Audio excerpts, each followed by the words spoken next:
Philly Joe and Kirby Podcast. This is the Philly Joe and Kirby Podcast.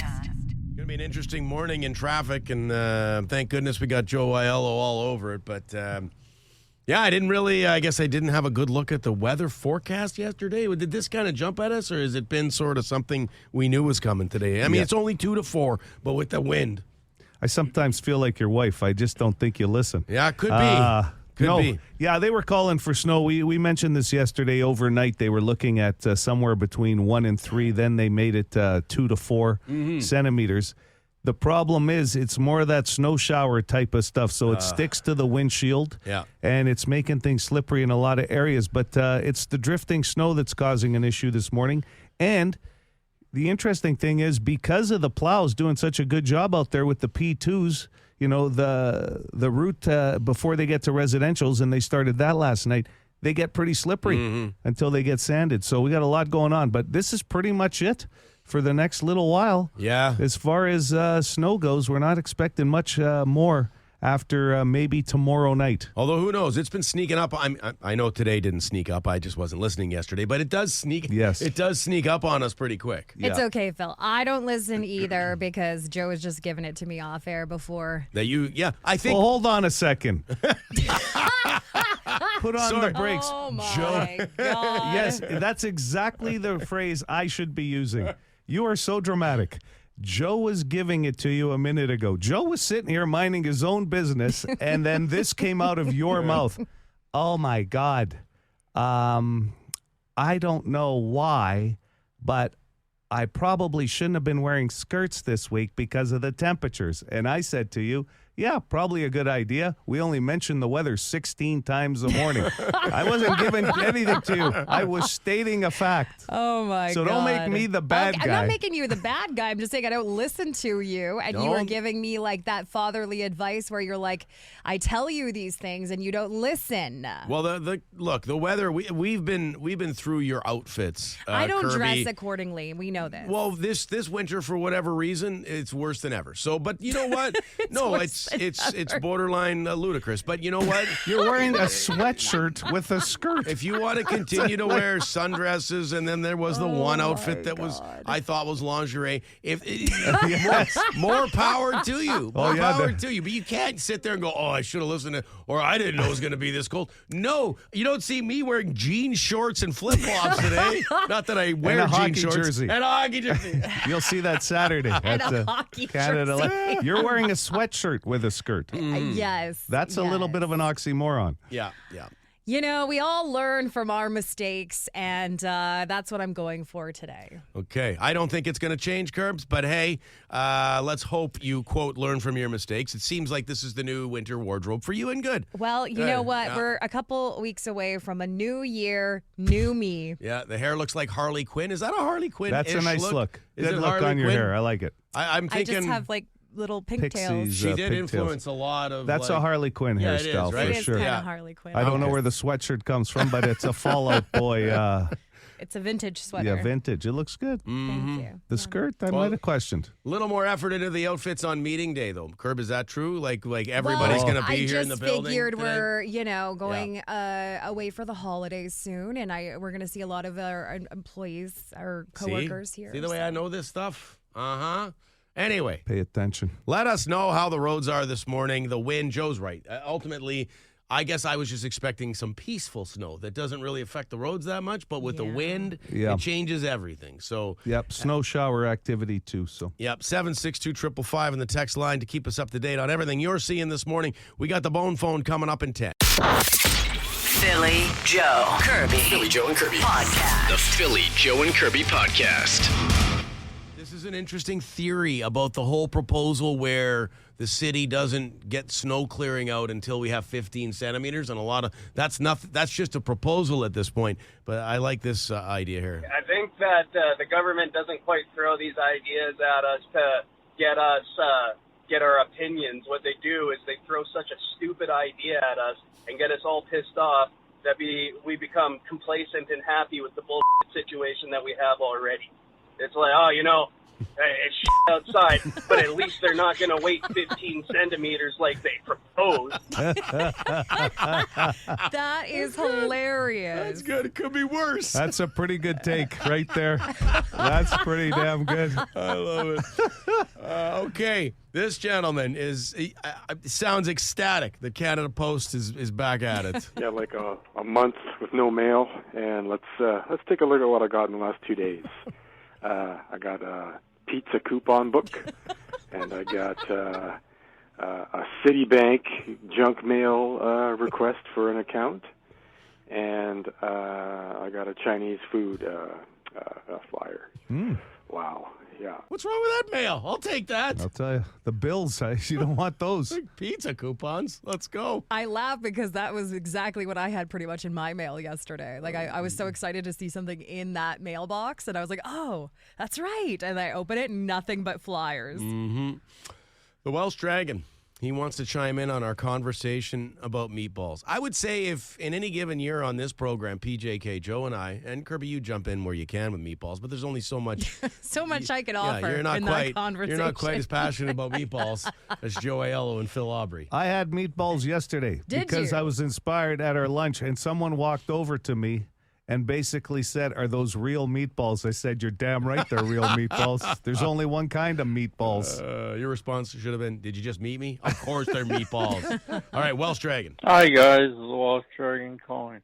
Yesterday you were talking about meatballs, and my wife is Icelandic, and they're big, her family, when you have a potluck, her family's big on meatballs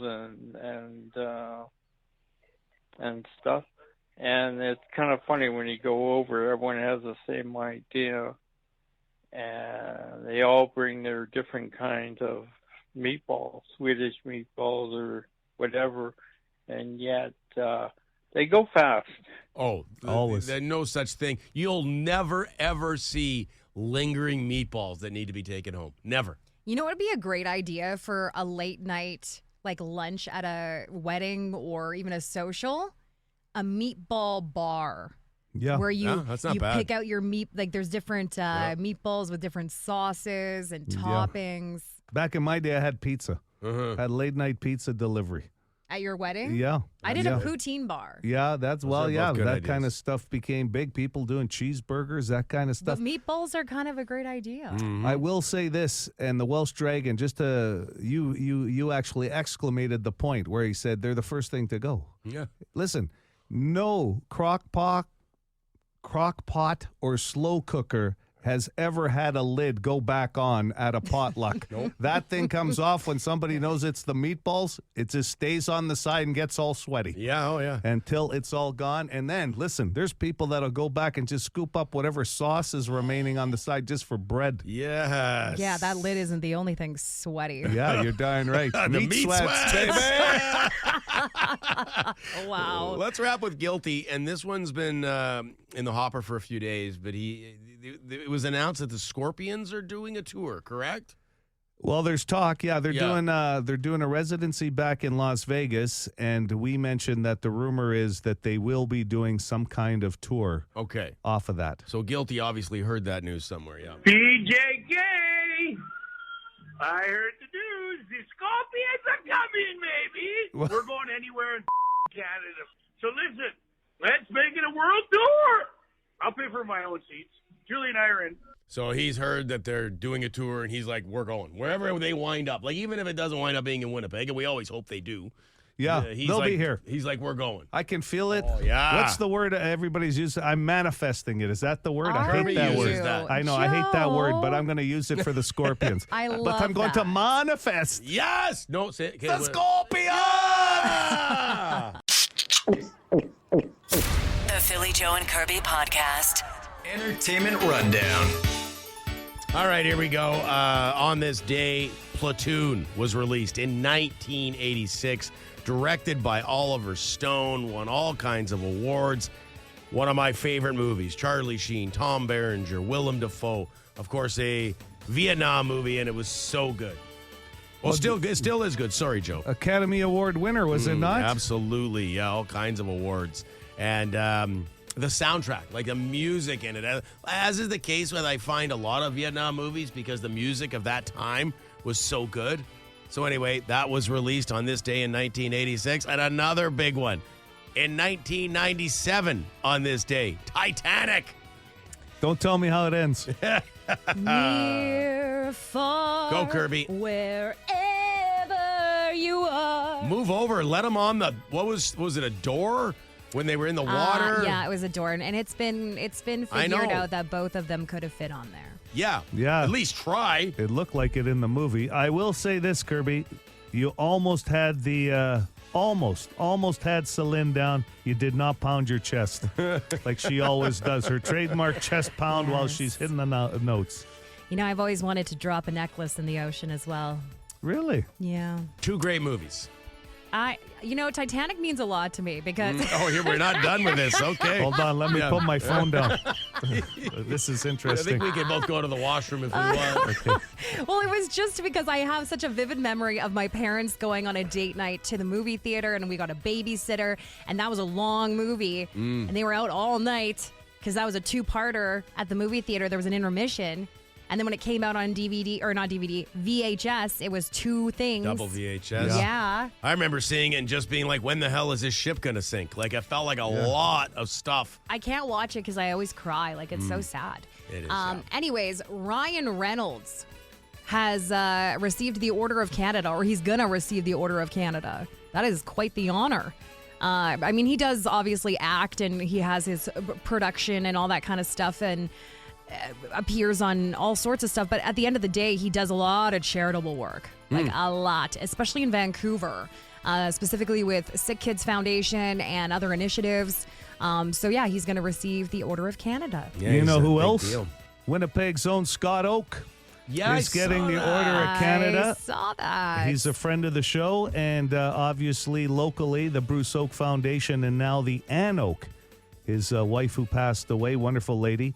They've got the Ann Oak Foundation that they're building on in Center. So Couldn't happen to a better guy, Scott Oak. Yeah. Man, all class.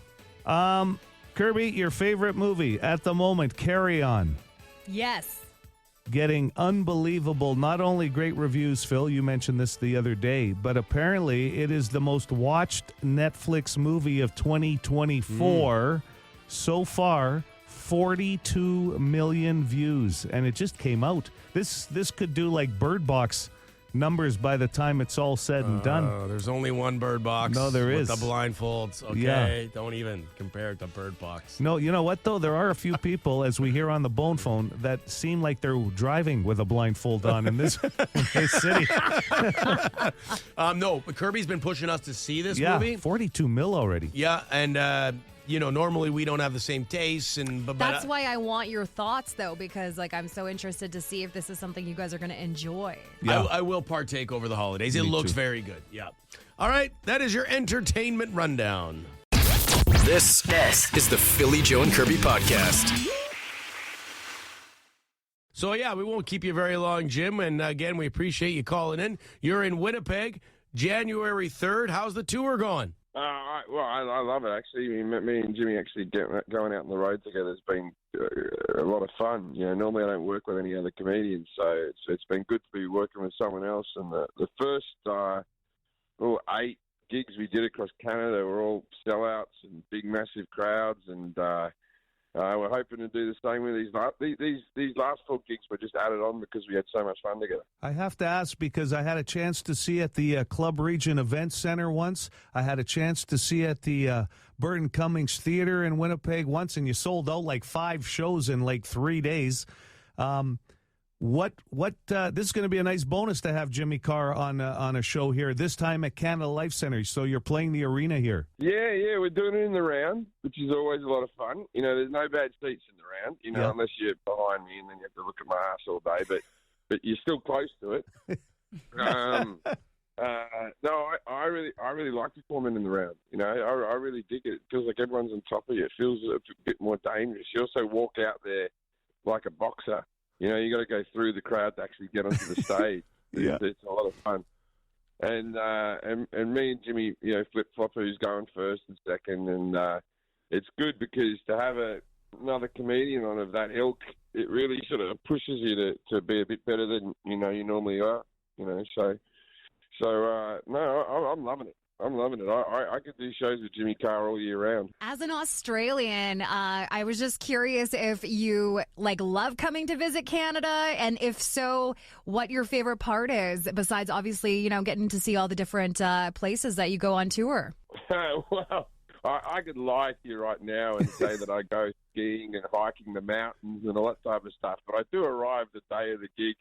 I don't actually own enough winter clothes to be in Canada in January at all. So I will be seeing the hotel and the venue, and the driver will take me between the two spots. So I could lie to you, but I will indulge in a Tim Hortons coffee at the airport. And I like Canadian people, though. I actually have a child with a Canadian person. Jimmy Carr has a child with two children with a Canadian person as well. So we've procreated with Canadians. I assume when an Australian and a Canadian make a child, that produces, I don't know, like a New Zealander or something. But I think Australians and Canadians have a lot more in common than, say, Canadians and Americans or Australians and New Zealand. There's just some... I always call you people snow Australians, you people. Right. I have to ask you this, Jim. You've got such a wonderful resume. And I know you've got a show that's coming up in Australia, the Jeffries and Friends show. But is there any chance we're going to be able to see that in Canada or at least North America? And is there anything left on the bucket list for you that you want to do, like maybe a movie or something? Well, I was just in a movie actually that's coming out in sort of September next year. One of those Jordan Peele thriller movies. I haven't got a huge part in it, but I'm in one of those that's coming out, so that's something to look forward to. Cool. As for the Jim Jeffries show and Friends, we recorded that a little while ago, and I hope that they sell it to Canadian TV. Yeah. It feels like something that you guys would get. We always get the Just for Laughs shows down in Australia, so I assume that you'd reciprocate and buy some of our telly. But the Jim Jeffries and Friends show was just a cool way to go down to Australia and just have a whole heap of me mates come from all over the world and do comedy. It was like a little mini festival. We were having a bit more fun than maybe the audience was, to be honest with you. Awesome. You know what, Jim? Next time you're in Winnipeg, you got to make a little more time. You got to come into studio because we're huge fans. And maybe we'll go cross-country skiing or snowshoeing and just romp around in the snow a little bit. I tell you what, I've been skiing once or twice in my life. Well, twice, and that's enough for me. I've never understood the hobby where you just you hurt the whole time and you're wet. And cold. Don't forget cold. Oh man, it's great chatting with you, Jim Jeffries in Winnipeg, January 3rd, Canada Life Center. Can't wait for you and Jimmy Carr to be in town, man. There's a lot of buzz about this show. Well, thanks for having me. I appreciate it. If we do have time to come into the studio, I'll make time. Oh, hey, thank you. Unreal. Yeah, that'd be amazing. Man. Thanks, Jim. No worries. Thanks for having me. Philly Joe Kirby. Philly Joe and Kirby Podcast. The Philly Joe and Kirby Podcast. Well, Merry Christmas to us, courtesy of one of the great listeners we have. You know what? Forget she's a friend, Melissa. Always texts us on the Boston Pizza text line. She's dropped off or she's made butter tarts for us before that Kirby went and picked up. So, Kirby, you've met Melissa, and then I met her yesterday because she said, hey, I made you guys a bunch of tarts, and I got a beef. She threw together a beef stew for me. It's in a Tupperware container in my fridge. But we all got a giant box of food from Melissa. Listen, I walked in after you did this morning, and I saw these boxes set up on this table out in the foyer. And we were supposed to have a potluck today that was canceled just for different reasons. It's going to happen after the holidays. And I said, who in their right mind didn't get the memo we were having a potluck? And then I walked in here and you said, oh, my God, that's from Melissa. I said, is she feeding the whole staff? Well, I know. She made stuff for the whole staff for our staff meeting because she heard we had we've been complaining about the doubleheader meeting. And she just found us that ray of sunshine. Yeah. But honestly, she made us each a box of stuff. Yeah. I'm going to look like a hero going home. Oh, yeah. I mean, if you don't have somebody who is a baker in your life or that provides you with the Christmas treats this time of year, it is just a delight. Yeah, that's a great point because now this all, like, I don't know, Kirby, are you going to put yours? You should put your box of food out in the staff meeting today. That's yours. Mine's at home. We voted that yours should be the one. Why mine? That stays for because I ate like 6 tarts last night. Because I live by myself and it's going to take me the entire year to go all through this. I'll tell you right now, it will not take you more than a day to get through that Ziploc bag full of nuts and bolts. Yeah, those are tremendous. They're so good. And then there's butter tarts. She did butter tarts with some chocolate in there, like it's a piece of a big chocolate chip, I think, or something. There's some Mars bar treat there too. There's like bark, some Christmas bark of all sorts. My blood sugar's going up just talking about it. It's all like the amount of tart. I'll be honest. I ate an unhealthy amount of tarts yesterday. Like I keep going back. I'm well documented on this program. I am a tart fiend, and I know they're not for everybody. But, man, once I start, I have a hard time stopping, especially when they're very good, like Melissa's tarts. Mm-hmm. There's quite a few people on the text line that are saying they're not bakers, but they're always baked. Well, I'm telling you, the baked, not the bakers, that you would still love a tray of Melissa's tarts in that, because when you're baked, most people get hungry. Yes, they do. It is very true. Like yesterday, even I was at, I went to a little Christmas concert out at Oakville, and to watch my little nephew there, and they had a treat, like a bake sale going on. Oh yeah, at sure. the school. Make some money, yeah. Yeah, that was So I picked up a few things there. I am stocked for Christmas. Got this from Melissa too. She brought nothing in though. Nothing in the work. Well, I knew we were going to be getting treats from Melissa. Look what her husband Jeff made me. A 3D red dragon. A 3D red dragon from a amazing. 3D printer. Isn't that unreal? I've never seen, honestly, anything that's come from a 3D printer before in real life, so... Wait. I know exactly where that's going to sit at the house, too. No, it's staying at work. Oh, you're leaving this at work? I thought for sure it was going on Stacy's side of the bed on her nightstand. On the nightstand, so when she rolls over, you know what? She gets the red dragon, baby. Be careful with that, Kirby. I'm just 3D. admiring You can admire, but be careful. That is like... Is this a little piece of grass? That's a little... What's her husband's name? Jeff. Jeff. Wow. I guarantee you, Jeff was probably sitting there going, "Oh, the red dragon. That's the way to go on the 3D printer. I don't know how to make a vegetarian express." Do you see? A little easier.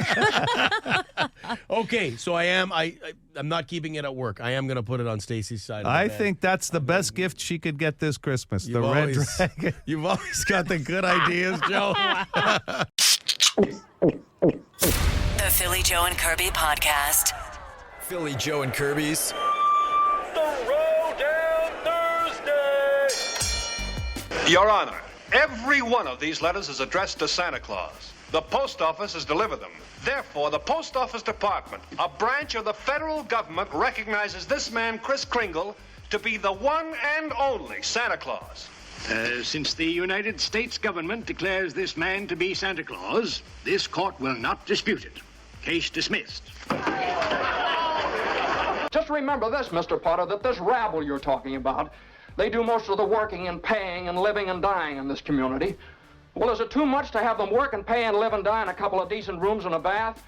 Anyway, my father didn't think so. People were human beings to him, but to you, a warped, frustrated old man, they're cattle. Well, in my book, he died a much richer man than you'll ever be. Oh, we got a heavyweight Christmas movie matchup this morning for Throwdown Thursday. We're talking It's a Wonderful Life, 1946 movie, up against Miracle on 34th Street from 1947. You see them all the time on some of the cable channels through the holidays, and I don't know how many times you've seen them, but or at all, maybe. Maybe, Kirby, maybe you haven't seen either one. I haven't. You haven't? But in 1994, Miracle on 34th Street was remade. Miracle? Yes. Is that that's the different... They changed the spelling just to get by all the bylaws. Yeah, so they wouldn't have to pay the... Miracle. Yeah. Is that better? Miracle, yeah. Yes, okay. Anyways, the movie was remade, and the little girl, the actress, Mara Wilson, she's the same one from Matilda. She's the same one from Mrs. Doubtfire. She was the cutest little girl right in that movie. in the 90s version, and I'm going to go with that one because I loved the storyline. I would imagine the storyline's very similar to the original. Would be the same. So you've seen the 90s version? Yes. Oh, well, so you've basically seen Miracle on 34th Street. I loved it. Okay, yeah. I loved it. All right. Kris Kringle. Yeah, there would have been a lot more cars in the 2009 version on 34th Street than in the 40s. Oh, man. These are both like two of the highest rated Christmas movies ever. On Rotten Tomatoes, It's a Wonderful Life gets 94%. Wow. Miracle on 34th Street gets 97%. Yeah, crazy. How about you, Phil? You're the Christmas classic in this room. You love the Christmas time of year. These are these are a couple of my faves. It's a Wonderful Life, though, easily. And I'm not trying to take anything away from Miracle on 34th Street, but I am a huge fan of It's a Wonderful Life. You heard in that clip I played, Peter Bailey was a man of the people. Always fighting. George Bailey. Peter Bailey's dad was Peter, I guess. Oh, okay. I think so. Anyway, there was a Peter Bailey in the movie. He was a man of the people, always fighting for the common man, and the whole movie's about what he sacrifices, for his father's business and everything else. I just love it. Yeah. It's interesting, too, because it's an angel, right, that explains to him what life would be without him existing, which is kind of a cool premise. But so is the Santa Claus premise. This guy keeps telling people he's Santa Claus, and it's got to go to court. Yeah. So, I mean, both are pretty... It went to court, eh? It went to court. Which movie is the line, every time a bell rings, an angel gets its wings? It's a Wonderful Life. Yes. Oh, okay. I love that. I've never seen the movie, but I do like that clip. I think I'm going to go with It's a Wonderful Life as well, even though I love the Santa Claus premise in the other one, because Jimmy Stewart. I like Jimmy Stewart growing up as a kid. Yeah, I don't know. Both are so good. And you know what? To be honest, I haven't seen them both in years, and I think this has warmed me up right now in the Throwdown. I got to watch both this holiday season. No, you got to watch Carry On first, and then you can watch these, okay? Like, my God. That's true. Very good. Triple header night. Triple header night. I don't know where to start with which one. That's Throwdown Thursday. You can weigh in on the text line, or you can weigh in on Facebook. It's a Wonderful Life versus Miracle on 34th Street. Philly Joe Kirby. Philly Joe and Kirby Podcast. The Philly Joe and Kirby Podcast. We haven't even mentioned that it's Thankful Thursday yet. That was something that the professor started on the Bone Phone a few weeks ago, and he's got a call. And I wanted to play it outside of the regular Bone Phone calls. So here he is. The professor, he always calls in on Thursdays with something that he's thankful for. I first discovered 92 City FM around 1981 as a small child. I've been listening ever since, and no matter what in my evolution as a human being, bouncing around, trying out different things, listening to different music, I've always come back home to 92.1. And this Thursday, I'm going to say I'm thankful for you guys. The entertainment, the news, and for sure the music. As far as I'm concerned, it's the perfect package, and I'm thankful that you're here. Have a Merry Christmas. Perfect package. Thank you so much. Is that the first time you've heard that, Phil? What is this today? Coming at Today me? is the answer. Oh, Chew, you don't worry about my package and how perfect it is. Hold on, let me just call HR for you. You want to? Hey, I wasn't talking about that. I don't know if they're still in the 1-800. office. Yes, they're not in yet. Oh, my God. You want to talk about dramatic. But I want to have a meeting. They're working from home Oh, today. yes, you want to have a meeting I of do. all people. I've got some things to talk about. I do want to refer to the professor because we nicknamed him the professor because he's got to be a smart guy. Yeah. Not because of these comments, but because of what he brings to the table every time he calls in. He just opens up our eyes to different things. But I will say this. I know where he's coming from because I started listening in 1978 when the station launched.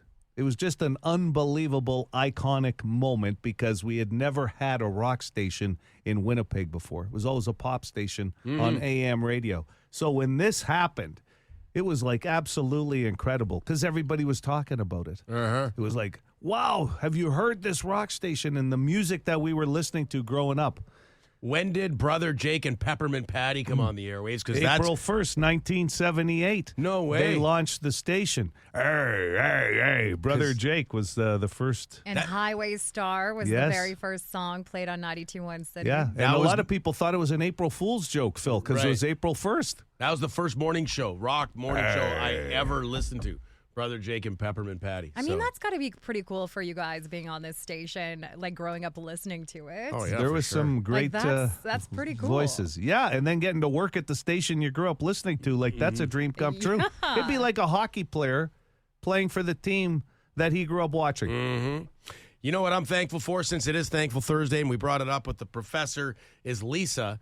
And we got a request for her Christmas song. We always remember to play it at Halloween because it's a combined Halloween Christmas song. Right, I forgot the crossover. And no one else has ever done a crossover. Exactly. Like, name another Halloween Christmas crossover. I'll bet you, I tell you right now, chocolate companies around the world wish they had a crossover song like this because it covers off both.